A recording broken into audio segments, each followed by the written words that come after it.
bienvenue dans ton espace sécuritaire.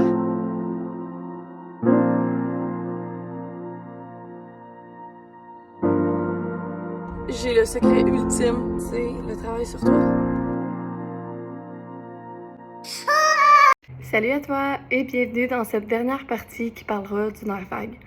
En fait, je t'ai dit que le nerf vague dans la partie 2, il te donnait plus de patience. Mais je voulais en fait te dire comment il pouvait t'aider encore plus que ça, ton nerf vague. Parce que c'est quoi ta patience? En fait, c'est que ton système nerveux, il doit être dans l'échelle polyvagale. Donc, monter du vert au jaune, orange, au rouge. Ça, on en a déjà parlé dans la partie 1 et la partie 2.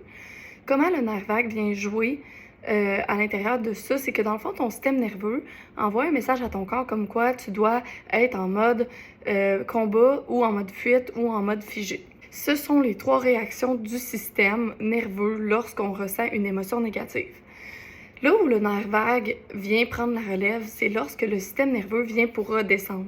On a besoin de pouvoir s'accoter sur le nerf qui passe à travers notre tête, nos poumons, notre cœur pour pouvoir revenir au calme. Ce qui n'est pas faisable quand un nerf vague n'est pas renforcé.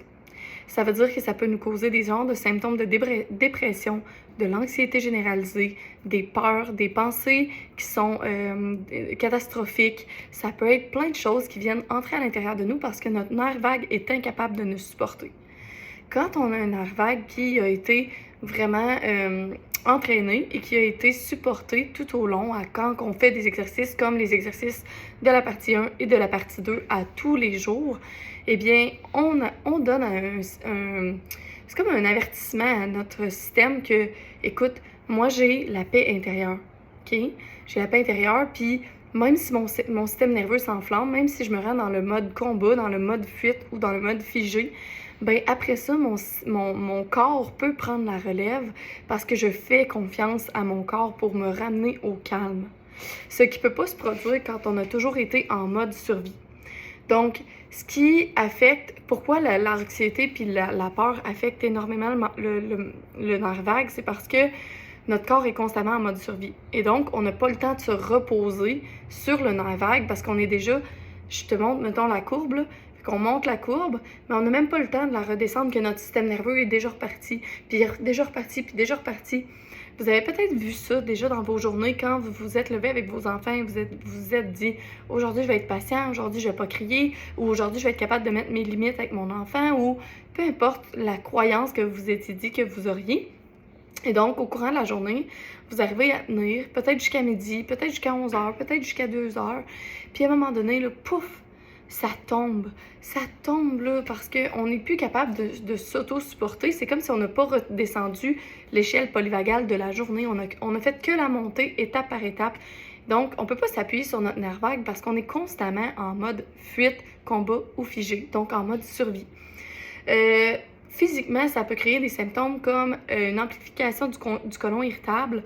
Ça peut créer aussi la maladie de Crohn à long terme, des cancers, parce que en fait, on est toujours en mode survie, donc on est toujours en train d'essayer de survivre et non de profiter du moment présent, d'être dans le calme intérieur. On n'est jamais capable de se rasseoir puis de ressentir de la gratitude puis de la compassion, ce qu'on ressent de plus en plus quand on travaille le nerf vague.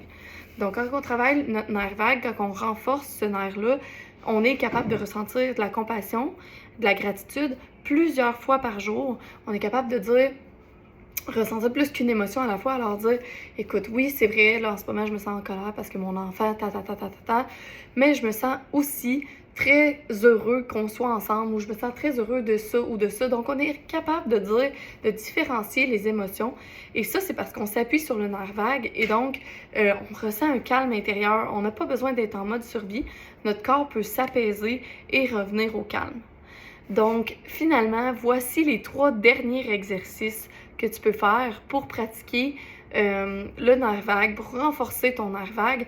Après ces 3 exercices-là, si tu fais ces 9 exercices par jour, tu vas avoir été béton. Béton, et donc tu devras le faire pendant 3 à 6 mois pour que tu vois des résultats concrets. J'en avais parlé dans l'autre vidéo, mais pour que tu ressentes la gratitude, pour que tu sois dans le moment présent, pour que tu sois vraiment comme capable de redescendre l'échelle polyvagale et revenir au calme.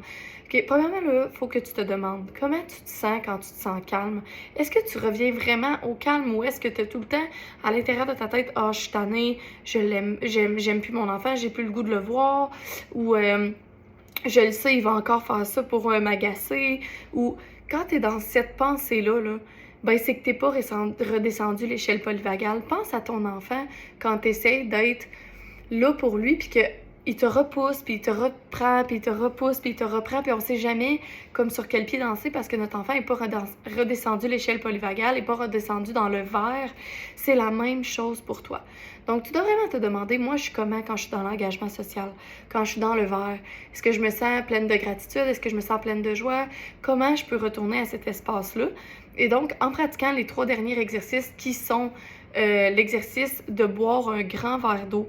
Il faut absolument s'hydrater dans la journée. C'est très, très, très important. C'est le plus important pour l'hydratation. Ça permet de renforcer ton nerf vague et de aussi répondre à ton besoin d'hydratation parce que le manque de patience, là, c'est la première raison, c'est la déshydratation. Quand on est déshydraté, notre corps répond tout de suite dans le système nerveux et donc répond comme si on est en danger parce que on n'a pas répondu à nos besoins. Le deuxième exercice, ça va être la méditation.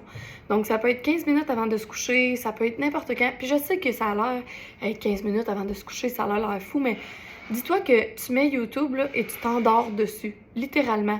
Puis rappelle-toi, c'est quoi cet état de méditation-là quand tu te couches puis que tu sais que tu t'en vas te coucher.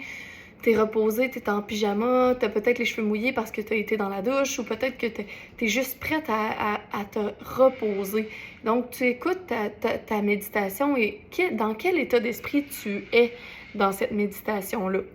Fait que c'est vraiment ça. Ça va te permettre de te retrouver dans un état de méditation et de retrouver ce calme-là, même quand tu es dans ton système nerveux, dans ton mode combat, fuite ou figé. Je te recommande énormément Cédric Michel sur YouTube. Moi, j'adore.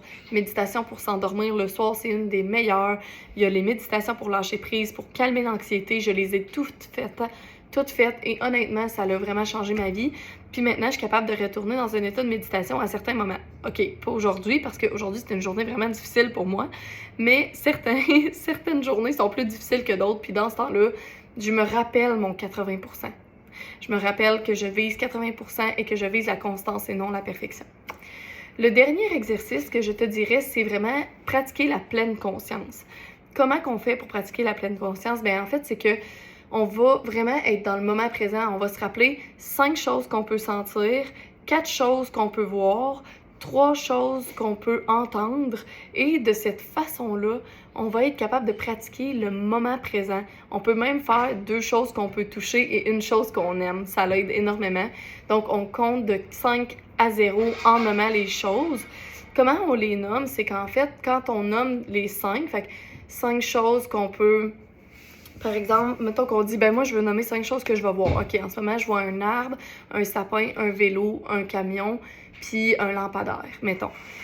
OK, je vois ça. Comment ça me fait sentir? Ben, ça me fait sentir que je peux voir dehors, puis que je suis calme, je suis là, je suis groundée dans mon corps. OK.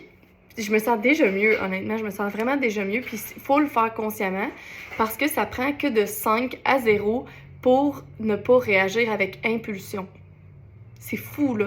Ça prend 5 à 0 pour ne pas réagir avec l'impulsion. Comme, pense à ça, là.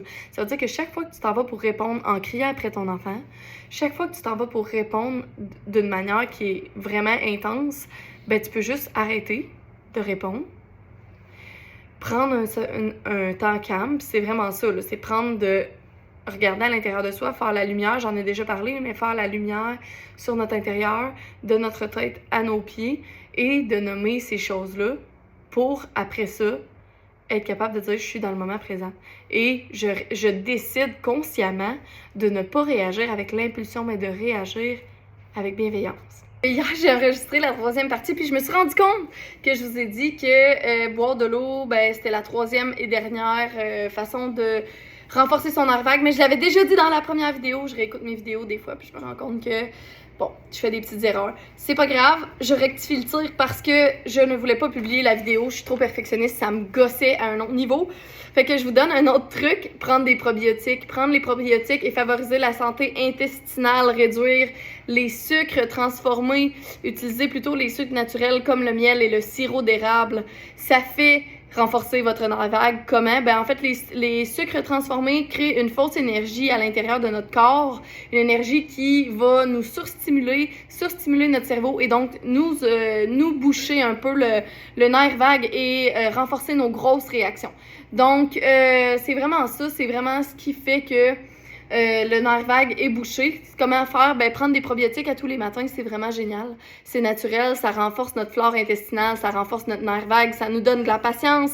Et utiliser des sucres naturels quand on sucre dans nos recettes, comme le sirop d'érable et le miel, permet de renforcer nos défenses immunitaires et renforcer notre nerf vague.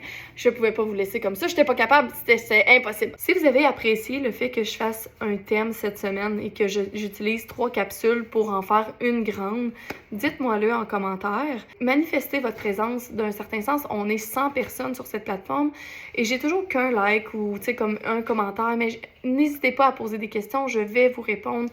N'hésitez pas à montrer que vous aimez les vidéos quand vous aimez ces styles de vidéos-là, quand vous les regardez. Appuyez sur j'aime. De cette façon-là, ça me laisse voir que vous les avez vus puis que vous les avez appréciés. Puis si jamais vous avez des thèmes que je pourrais faire, ben vous pouvez écrire aussi en commentaire.